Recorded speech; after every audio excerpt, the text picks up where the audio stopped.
Luto ulit tayo ng fried chicken, my own version. Ayan, napakasarap nito, lalo na pag mainit na kinakain mo ay napaka crunchy.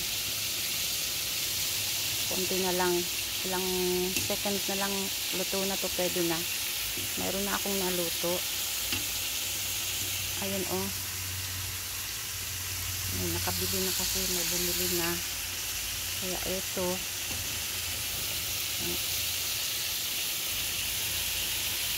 tsaga-tsaga lang sa buhay, may mararating din.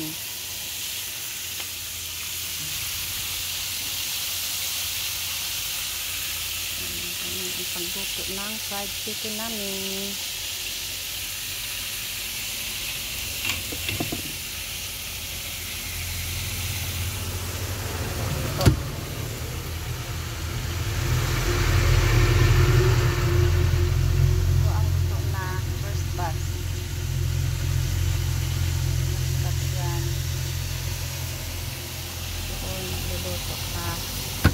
Second batch. Ito na po to. Hindi naman po masarap kapag overcook.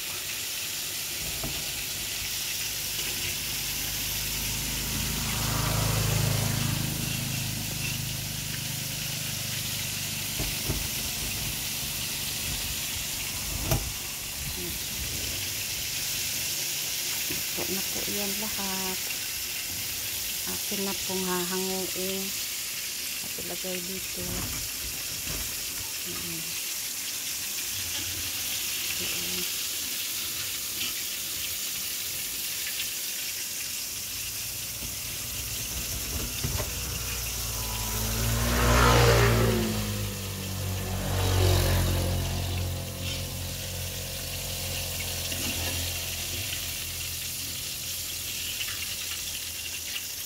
Okay.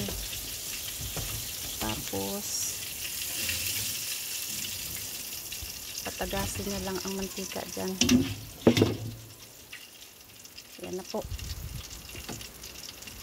ang ating fried chicken na crunchy and yummy, delicious fried chicken. Ayan ay first batch. Ito yung first batch and the second batch.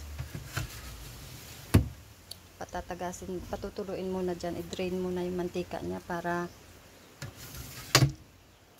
hindi, pag kinain mo siya ay hindi siya puno ng mantika, nakatulo na siya bago ilagay doon sa container, dyan sa food container niya. Patagasin ko muna siya dyan dito ng ilang minuto, siguro mga 5 minutes, mga 5 minutes dito sa strainer. Okay na siya, o diba? Ayan, mamaya ulit ako magluluto ng third batch.